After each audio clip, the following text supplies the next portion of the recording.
Superior Savvy, where we talk about anything comic related that you've never heard of in your life. I'm your host, Montrese Brooks, and today we are going to talk about possibly the most powerful sentient energy in the DC comics, is known as the Speed Force.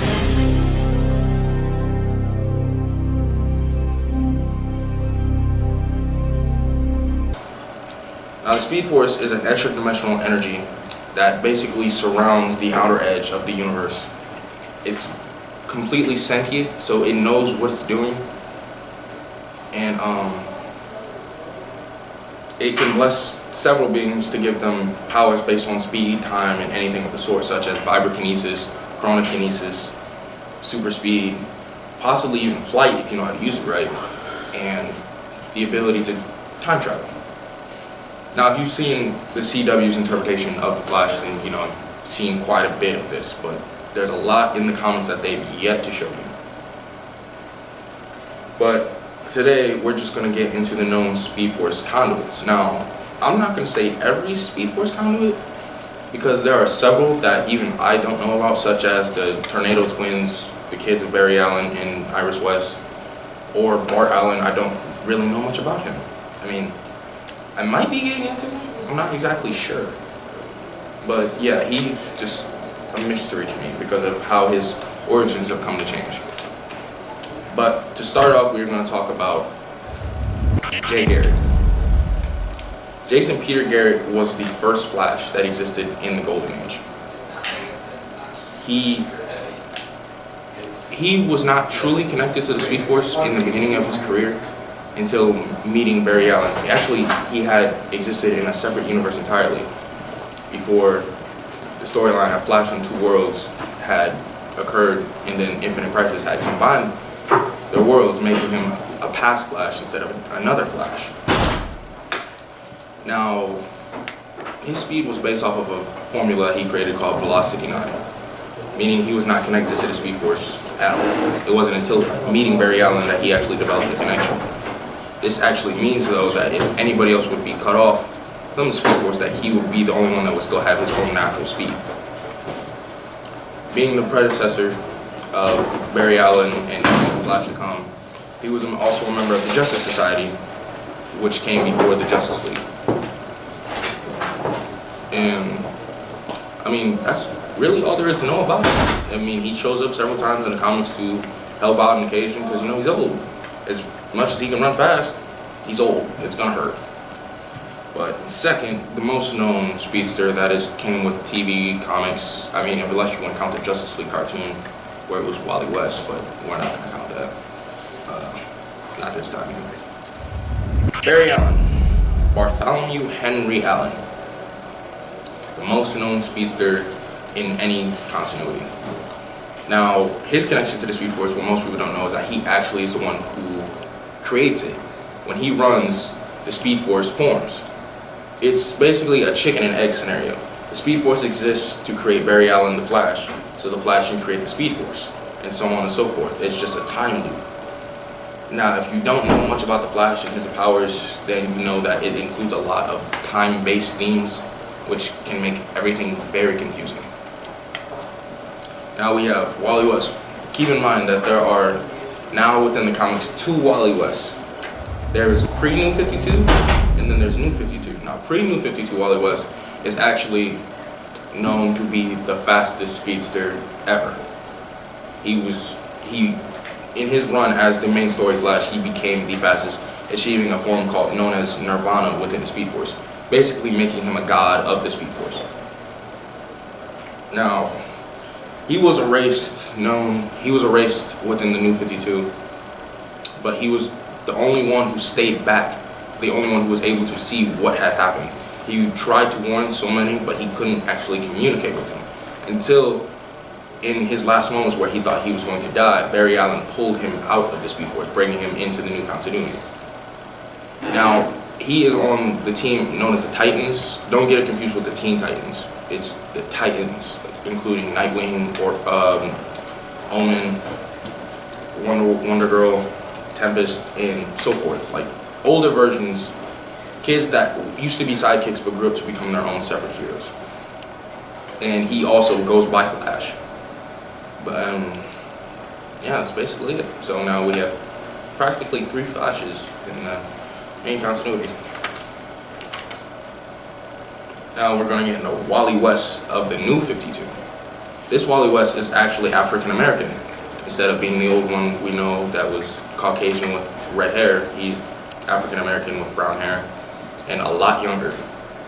Now how he got his powers was a really interesting and eventful story. He actually gained his powers through being present during Barry's fight with his uncle Daniel West. Now we'll get into him in a bit, but him being in the area, he had absorbed some of the leftover Speed Force energy that existed in the area, giving him his own speed. Now, as I said, he's younger, he's inexperienced, so he's still teaching himself, and he's still learning things, but he's basically our new Kid Flash. And I don't think I gave it to Daniel West, but I might just throw him in there because I know a lot about him. But okay, we're gonna get into the most known evil speedster that exists in the DC Comics. Ewart Thawne, Professor Zoom, the Reverse Flash, all those names mixed into one. Now, once again, if you've seen the CW interpretation, they show you a bit about him, and he's extremely confusing, the fact that he always seems to come back. But, like I said, time. It's a confusing thing. In the comics, he was actually known as a fanboy of Barry Allen that existed in the 25th century. Like, he went to such extremes that he went through plastic surgery to make himself look like Barry Allen. And going to the museum, he had found Barry's old suit, which had leftover Speed Force energy in it.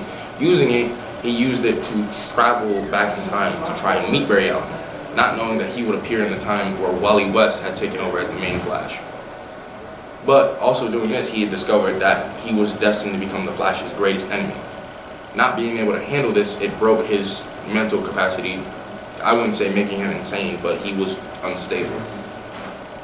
And doing so, he began to attack Central City because he believed that they had forgotten about Barry Allen. So, yeah, in being stopped by Wally, he ended up going back. But then, like I said, he keeps appearing and appearing and appearing to attack and do whatever he so pleases. Now, the last one I want to talk about is honestly my favorite. A new speedster that had been introduced, I believe, last year, who goes by the name Godspeed. Now, if you don't know what an anti-hero is, it's basically in the DC Comics represented as a hero who will kill. He's still a hero, but the main rule in the DC Comics and in the DC Universe is that heroes won't kill. They just won't. But there are several who do, such as Red Hood, Artemis, Bizarro. Those three, in fact, have actually formed their own group known as Red Hood and the Outlaws, but that's another time. This is actually the Flash's, what I believe to be the Flash's first speedster anti-hero. August Hart, a man who actually had been a friend of Barry Allen, and through a Speed Force storm, it had given several people in Central City their own powers, their own Speed Force powers, leading to Barry actually making a Speed Force Academy. There was practically going to be a police force of speedsters that existed within the city. But him gaining his powers, he had a thirst for revenge. He didn't want to just be, become a speed cop, basically. He wanted to take care. His own history is that his brother had been killed by a group known as, I believe it was Black Hole, or something related to that. And using his speed, he decided to go and attempt to destroy the group. Now, the most notable thing about Godspeed, though, is that he was the first speedster that was fast enough to be in 2 places at once. Like, literally could be he's the first to show that he could create a speed clone to be in 2 places at once. It was just crazy because he completely overwhelmed Barry Allen. There was no competition. Now, I see us later getting into a future episode to talk about the negative Speed Force, which was basically the same as the Speed Force, but created by the Reverse Flash.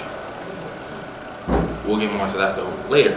Now, a few honorable mentions that I didn't discuss but would like to throw in there, because there are several speedsters that I could not fill into this because it would take too much time. But the few people I would like to mention would be Johnny Quick, Jesse Quick, Max Mercury, Thaddeus Thon, also known as Inertia, Gorilla Grodd, who has gained Speed Force powers, the Black Flash, who I'm definitely going to talk about in the next episode, and Hunter Zolomon. Now, if you've seen, once again, if you've seen the CW, you know kind of who Hunter Zolomon is. But remember, it's kind of. But anyway, that's all we have for this episode. Next, I believe, are going to talk about the different interpretations of the Black Flash that existed within the DC Comics. And that's all today. I'll see you next time.